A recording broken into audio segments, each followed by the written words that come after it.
În episodul anterior din Transformers Prime. Decepticonii s-au întors. Cliff e înfierat până peste cap. Semnalul vital al lui Cliff Jumper tocmai a dispărut. Cât despre ziua de azi, suntem ultimii 5 autoboți rămași pe pământ. Ce sunt astea? Mașini vorbitoare care se transformă în roboți. Sau poate invers. Ascultă, ai putea fi în pericol, pentru că tu ești unul din puținii, unul din singurii care n-au văzut vreodată. De ce sunteți aici? Ca să vă apărăm planeta împotriva lui Megatron. Dar dacă întoarcerea lui e iminentă, ar putea rezulta într-o catastrofă. M-am întors!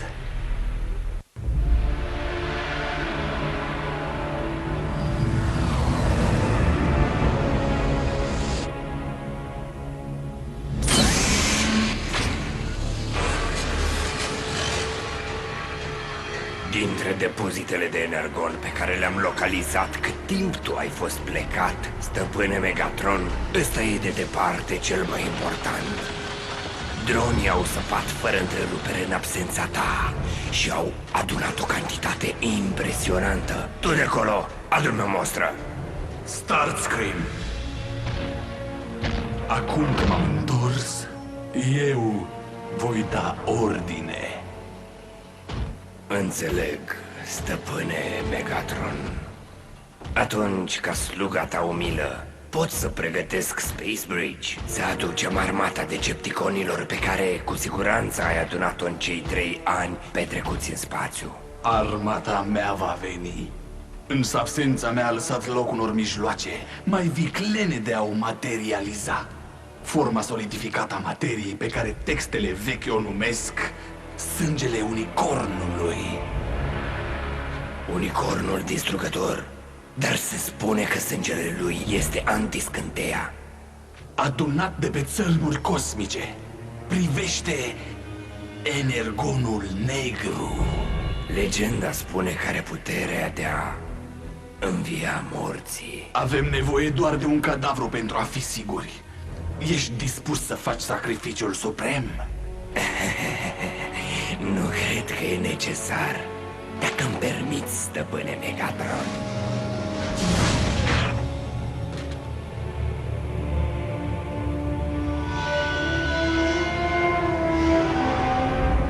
Consideră-l un cadou de bun venit acasă. Transformers Prime. Forțele Întunericului, partea a doua.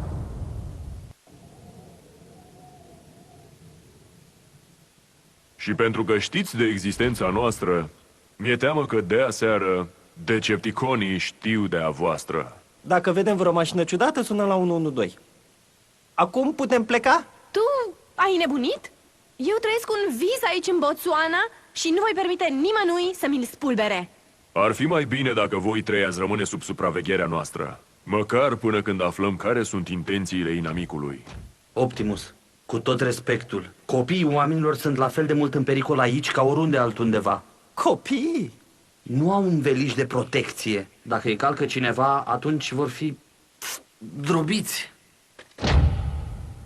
Atunci, pentru moment, Ratchet, trebuie să avem grijă pe unde pășim. Ce se aude? Senzor de proximitate. E cineva acolo sus. E agentul Fowler. Credeam că noi suntem singurii oameni care știu de voi. Agentul special Fowler constituie legătura noastră cu lumea exterioară. Și cum tinde să ne facă vizite doar când sunt probleme, ar fi mai bine să nu vă întâlniți cu el acum.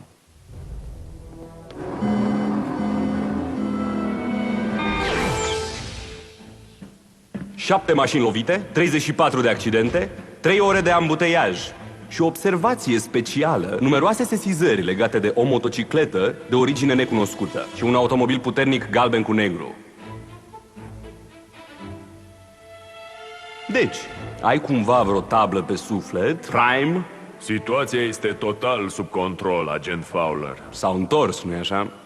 Dacă faci referire la Decepticoni, mă îndoiesc că au plecat vreodată. Planeta voastră valorează prea mult. Atunci e timpul să trezim Pentagonul. Ascultă-mă, agent Fowler. Noi suntem cea mai bună, poate chiar singura apărare în fața amenințării decepticonilor. Zici tu? Ei, cărniță, s-a împrăștiat careva pe șosea? Echipa Prime știe când să folosească forța. Și câtă să folosească. Bulkhead! Aveam nevoie de asta! Destul! O intervenție militară ar fi o catastrofă totală. Poate tu poți îndura să vezi nenumărate pierderi umane, agent Fowler. Eu, în orice caz, nu pot. Atunci fă-mi plăcerea și ocupă-te de asta, Prime. Sub radar. Sau o fac eu. Destul de îndrăzneț pentru un om. Agentul Fowler e îngrijorat pentru lumea lui, Bulkhead. Așa și trebuie să fie.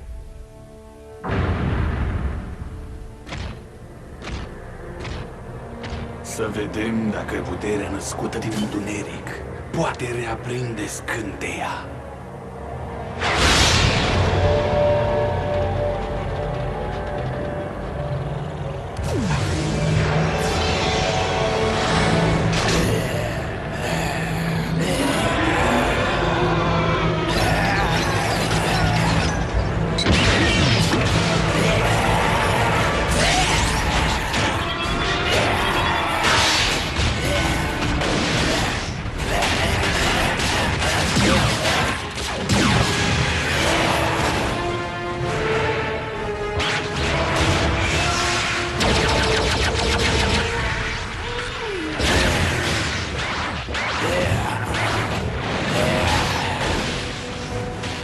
Ăsta e planul tău? Să învii autoboți care să ne atace? Ăsta nu mai este un autobot, doar o bestie fără minte. Singurul lui instinct e să distrugă tot ce-i stă în cale.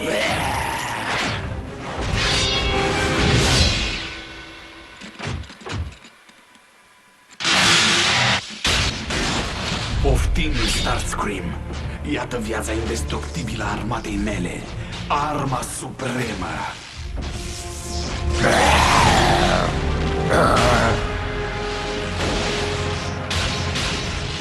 După ce învăț să o controlez.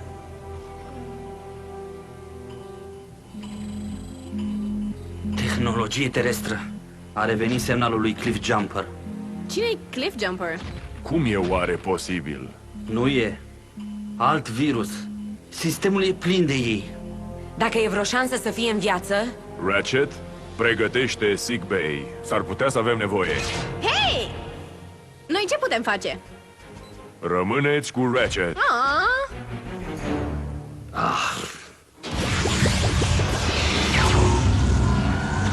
Autoboți, afară!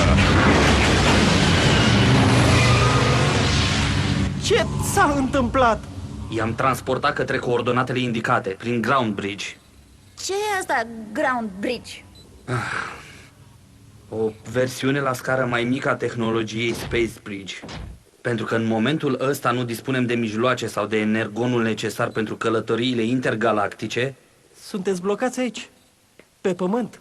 Cu cei ca voi, da. Dar eu am construit Ground Bridge pentru a face posibilă călătoria de aici către orice alt loc de pe planeta voastră. Funcționează și pentru oameni? Normal. Adică aș putea să zbor puțin până la părinții mei în Tokyo? În câteva clipe. De fapt, dați-mi voie să vă trimit acolo imediat pe toți trei. Ai grijă, Ratchet.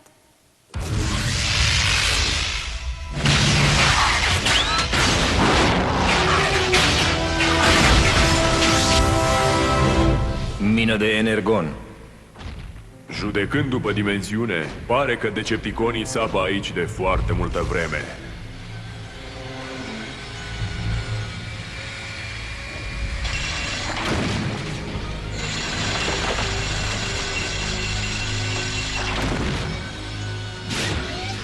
Să-l găsim pe Cliff Jumper.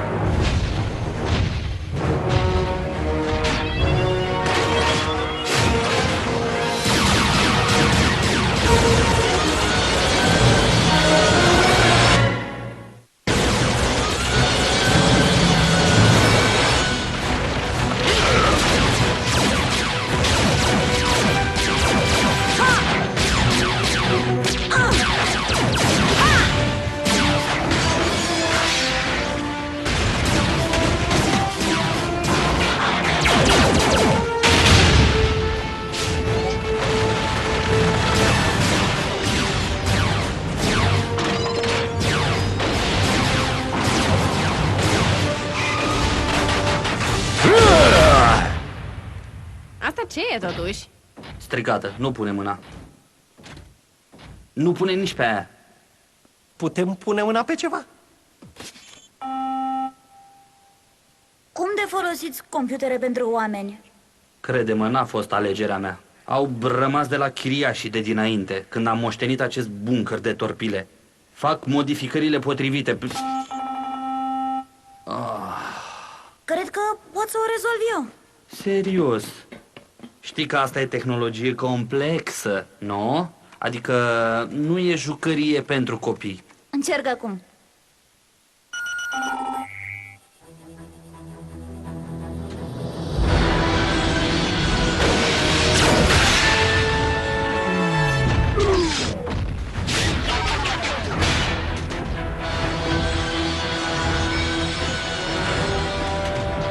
Putere maximă!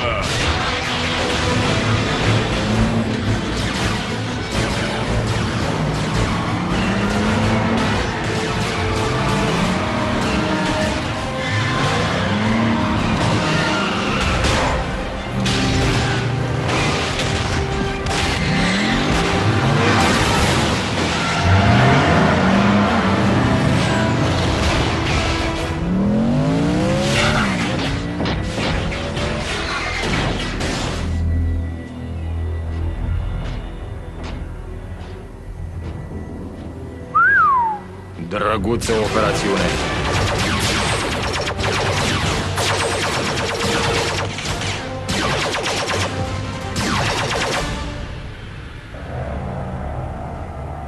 Sânge al unicornului. Cum aș putea să pătrund în profunzimile misterelor tale? Să pot fi demn de a mânui uluitoarea ta forță? Stăpâne Megatron, au fost detectați intruși în mine. Optimus? Într-adevăr. Mai am nevoie de timp pentru a-mi întâmpina corespunzător acest vechi prieten. Pregătește nava de plecare. Data de energonul, îl vor captura autoboții. Atunci aruncă în aer minele.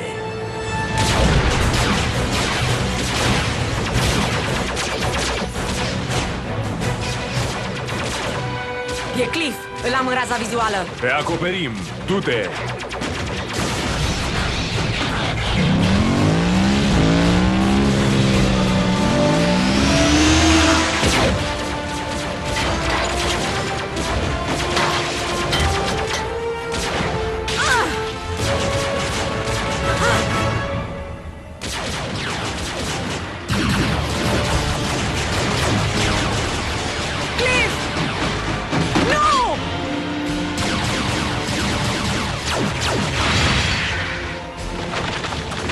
Hai să te ducem acasă, colega!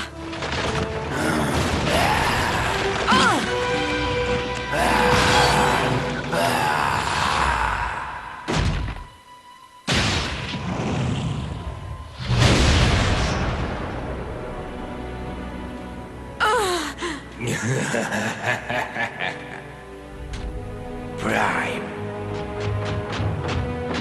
Aș mai rămâne, dar sunt cam sensibil.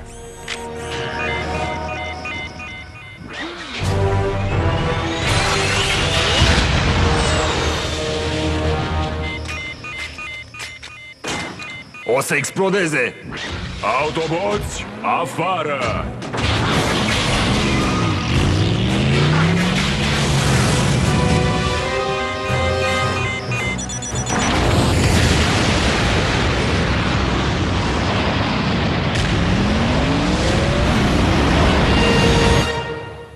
Ratchet, du-ne acasă! Folosește coordonatele de sosire! Acum!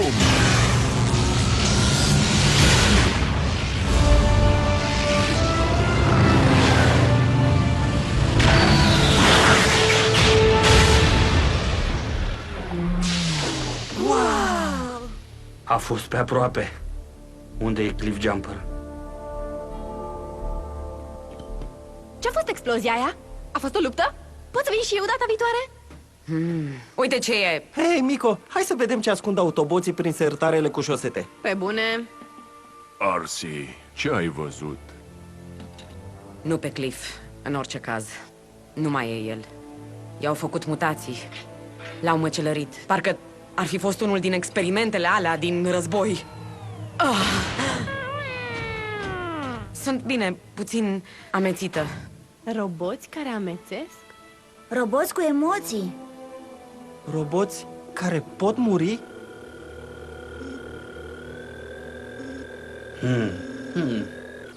Ce este asta? Nu știu. Cliff era plin de ea. Se scurgea din el. Fă o baie de decontaminare. Acum. Optimus, nu vreau să te deranjez, dar nu e semnal. Măsură de protecție. Pereții buncărului opresc toate undele radio. Păi, dacă nu o sun pe mama chiar acum, sigur poliția o să înceapă să mă caute. Ai încălcat vreo lege? Stingerea. E trecut de ora 10. Și eu ar trebui să merg acasă. Altfel voi fi pedepsit un an. Obiceiuri terestre la care nu m-am gândit. Dar problema siguranței voastre nu s-a rezolvat. Bulkhead, însoțește-o acasă pe Miko. Super! Părinții mei o să nebunească! Supraveghere sub acoperire, în camuflaj de mașină. Funcția trotuar, am înțeles. Ah, Bumblebee, tu îl vei supraveghea pe Raf.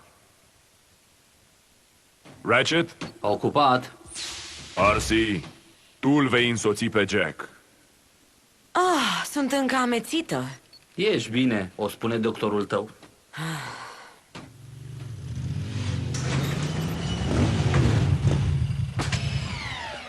Arzi, vreau să spun doar că îmi pare rău că ai pierdut pe cineva. Ce știi tu despre cum e să pierzi pe cineva? Poftim? Crezi că ești singura care are probleme? Cred că problemele cu fetele nu se pun. Sunt aproape sigur că problema mea cu fetele a început de la tine. Decepticoni! Nu! Mama! Jack? Mamă!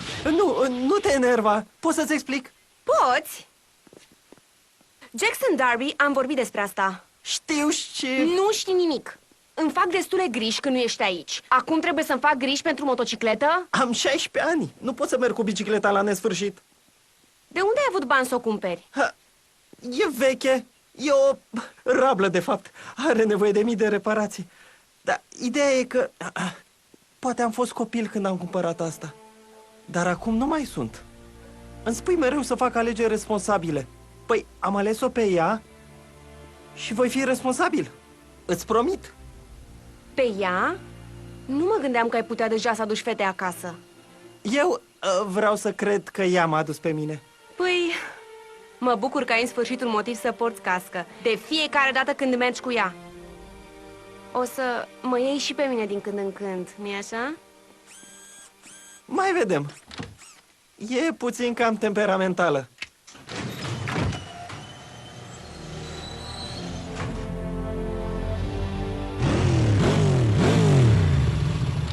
Ai nebunit? O trezești pe mama! Ia-ți casca, trebuie să plecăm. E sâmbătă! Te poți uita acolo la desene animate împreună cu Bumblebee. Desene? Am 16 ani. Și lasă un bilet pentru mama ta, își face griji. Nu cred că ar mai trebui să te temi de vreo intervenție viitoare a autoboților, stăpâne, acum că l-am eliminat pe Optimus. Și ce dovadă ai în sensul ăsta? Am distrus minele, așa cum mi-ai poruncit. Optimus nu poate fi distrus așa de ușor. Avem milenii de lupte în spatele nostru care o demonstrează. Poate ar trebui să iei o pauză, stăpâne. Mi-e teamă că prea mult contact cu energonul negru i-ar permite proprietăților lui să îți provoace efecte adverse. Sau poate Starscream. Eu nu mi-am permis să am contact suficient? Stai, stăpâne Megatron, nu! Nu camera cu scântei! Nu știi ce se poate întâmpla!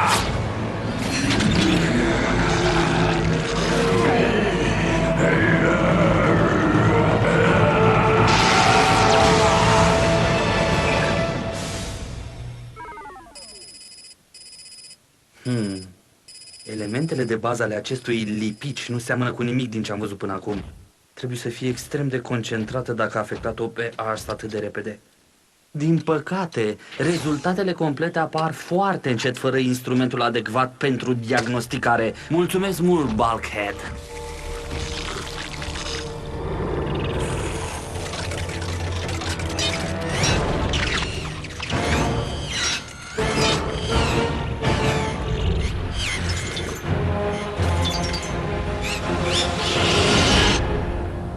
Va urma